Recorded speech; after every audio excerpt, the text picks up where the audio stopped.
It wasn't a scream that shook the monarchy. It wasn't a headline. It wasn't even another tear-soaked interview. It was the silence, the kind of silence that doesn't just arrive, it suffocates. For 6 relentless years, the Sussex narrative had screamed across continents. Cameras, confessionals, carefully timed trauma, Netflix deals wrapped in victimhood, memoirs ghostwritten with vengeance. From Palace Stone to California Glass, it was war by storytelling. Meghan Markle spoke. The world listened. The royal family absorbed the blows and said nothing. And then, without warning, the noise stopped. No podcast teaser, no dramatic Instagram pivot, no sources close to Meghan leaks, nothing. In a media ecosystem addicted to outrage, the absence roared louder than any accusation. The Duchess of Sussex, once unavoidable, vanished. And behind locked doors in London, the reason sat quietly on polished wood. Not a press release, not a rebuttal. A dossier, confidential, surgical, final. And it was in the hands of Princess Anne. While the public obsessed over what Meghan might say next, Anne asked a different, far more dangerous question. What has already been done? Unlike the others, Anne never chased headlines. She watched patterns. She traced timelines. She noticed inconsistencies everyone else ignored because they were afraid of how it might look to question them. Duty, in Anne's world, wasn't emotional. It was forensic. And what she found changed everything. The palace's silence, mocked as weakness, was never surrender. It was preparation. Because when Meghan made her last cryptic media appearance, hinting darkly that she possessed documents capable of international damage, London didn't panic. London activated. What insiders now whisperingly call the Onyx Protocol was quietly engaged, a containment strategy reserved for existential threats. Legal advisors were summoned, digital analysts were pulled back from overseas postings. Financial auditors were instructed to reopen files long assumed irrelevant. And then came the first chill. Things that should have existed, didn't. Travel logs from late 2017 with gaps no one could explain, security clearances waved through without proper vetting, meetings unrecorded, guests unnamed, timelines fractured, and threaded through it all, American PR firms appearing before the engagement was announced. Not after, before. Payments, small, clean, frequent, moved through shell entities, just subtle enough to avoid headlines. Media moments once believed spontaneous suddenly aligned with financial flows. Interviews that just happened lined up perfectly with branding strategy drafts. This wasn't chaos, it was choreography. Princess Anne didn't shout. She didn't demand explanations. She read. She underlined. She closed the folder and uttered a phrase that chilled everyone in the room. Prepare the enclosure. It wasn't a public strike. It wasn't scandal. It was strangulation by silence. The protections once quietly extended to the Sussexes began disappearing. Travel courtesies evaporated. Diplomatic briefings stopped arriving. Media allies sensed the shift and slowly backed away. Phones stopped ringing, invitations dried up, and in Montecito, panic began to bloom. The Duchess, who once commanded the cycle, found herself staring at nothing. No rebuttal to fight, no institution pushing back, no outrage to weaponize. Just stillness. Then came the warning. Not public, not leaked. A notice of intent. According to insiders, it was brutally simple. Continue the escalation, and the palace would release the 2018 bullying report, the pre-engagement financial audits, and cross-reference travel logs tied to undisclosed meetings. This wasn't PR. This was Cold War diplomacy, and Meghan understood the message. But Anne wasn't finished. The investigation rewound further, back to 2017. Before the dresses, before the vows, before the fairy tale hardened into mythology, what emerged wasn't romance. It was strategy. Standard vetting protocols had been softened, due diligence abbreviated, red flags ignored, not because they weren't seen, but because staff feared how raising concerns might be perceived. Internal memos revealed aides pressured into silence in the name of optics. Then the financial layer cracked open. Draft contracts from production companies dated before the wedding. Concept outlines describing a docuseries about an American outsider navigating the monarchy. Media access discussed like inventory. Story arcs plotted before history had even happened. The implication was nuclear. This wasn't a woman who joined the royal family and later monetized the fallout. This was a franchise built in advance. The Oprah interview?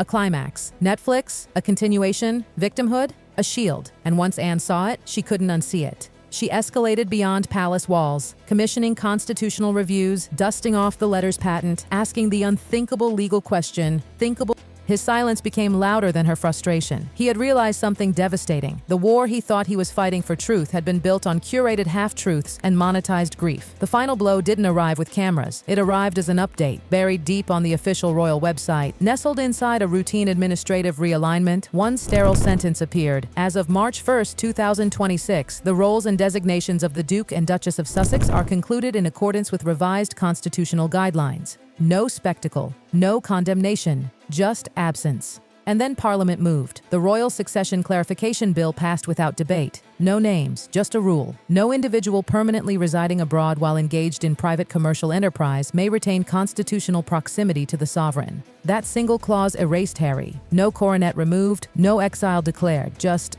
deletion. Harry didn't hear it from the news. He heard it from someone who once taught him protocol as a boy. Along with the update came a personal note from Princess Anne. No anger, no reprimand, just a sentence that sat heavy in the room long after it was read. The door to duty was never locked, but it cannot remain open forever. Meghan tried one last time. A wellness platform, a media hub, a rebrand. Investors pulled out quietly, producers passed. The palace wasn't watching anymore, and that was the problem. Without opposition, her narrative floated, weightless and ignored. Relevance died. Harry stayed in California, but emotionally, he was already somewhere else. Not back in the palace, but nowhere at all. He didn't fight the decision, didn't appeal, didn't leak. For the first time, he understood that silence wasn't cruelty, it was closure. Back in London, Princess Anne sealed the final dossier and marked it resolved. What many feared would tear the monarchy apart had done the opposite. It had trimmed it, hardened it, clarified it. Legacy would no longer be leverage. Grief would no longer be content. Access would never again be for sale. And slowly, the public followed suit. Not with rage, with indifference. Meghan Markle faded not as a villain, but as a footnote. Harry became a cautionary echo of another prince who once believed love could outrun duty. And the monarchy? It didn't flinch. Because this was never a feud. It was an erasure. Silence wasn't the absence of power. It was the proof of it. Had the institution been exploited under false pretenses? Meanwhile, the atmosphere in Montecito curdled. Meghan grew restless. Advisors were called at odd hours. Digital trails vanished. Harry, once her loudest defender, grew quieter. Not angry, not confrontational, just observant.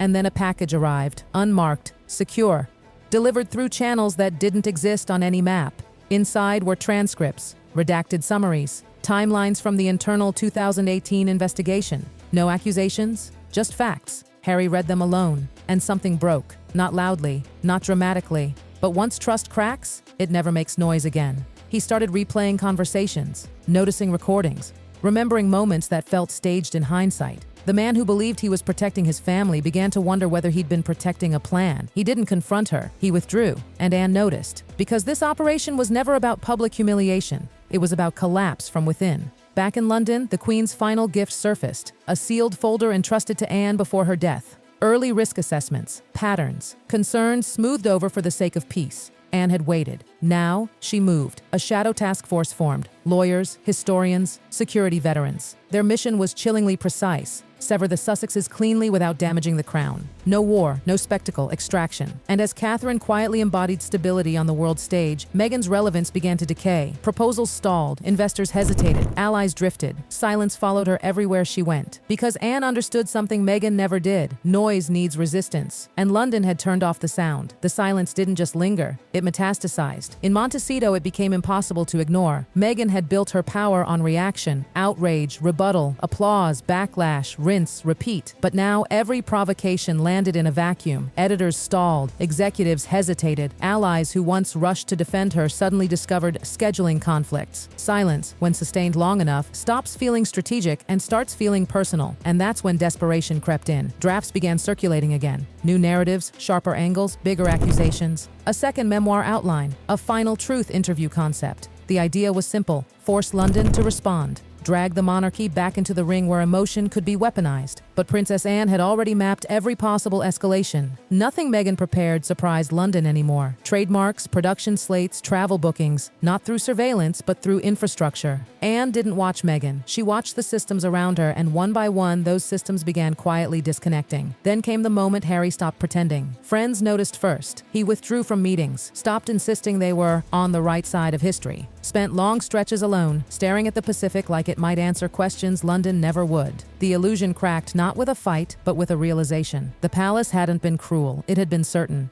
Somewhere between reading timelines and seeing his uncle's private correspondence, a letter never meant for public eyes, Harry understood that reconciliation wasn't being denied, it had been exhausted. When he finally asked Meghan about the early contracts, the PR firms, the pre-wedding media planning, she didn't deny it. She reframed it. She called it survival. She called it protection. She asked if he was still loyal. But loyalty wasn't the question anymore. Identity was. And once that question enters a marriage, it never leaves quietly. Back in London, the operation reached its final stage. No announcements, No drama, just procedure. Draft legislation began circulating under the guise of modernization. Not punishment, clarification, residency, conflicts of interest, commercial entanglements, clean, clinical language that never mentioned names because it didn't need to. The Privy Council was informed. Constitutional advisors nodded. Parliament prepared without debate. The Church was quietly briefed. This wasn't revenge. It was housekeeping. Meanwhile, the Sussex media operation began collapsing in real time. Contracts weren't renewed. Production timelines slipped. Podcast partners vanished. Diplomatic courtesies once granted automatically were rescinded without explanation. Flights cleared like everyone else's now. Invitations stopped coming, and Meghan felt it. Her final pivot was humanitarian, a classic reset. Children, wellness, global compassion. But even that failed. NGOs declined. Sponsors hesitated. Reputational alignment suddenly mattered more than celebrity proximity. Her brand hadn't been attacked. It had been abandoned. And abandonment is fatal in an attention economy. Harry, for his part, didn't issue statements, didn't deny reports, didn't defend anyone.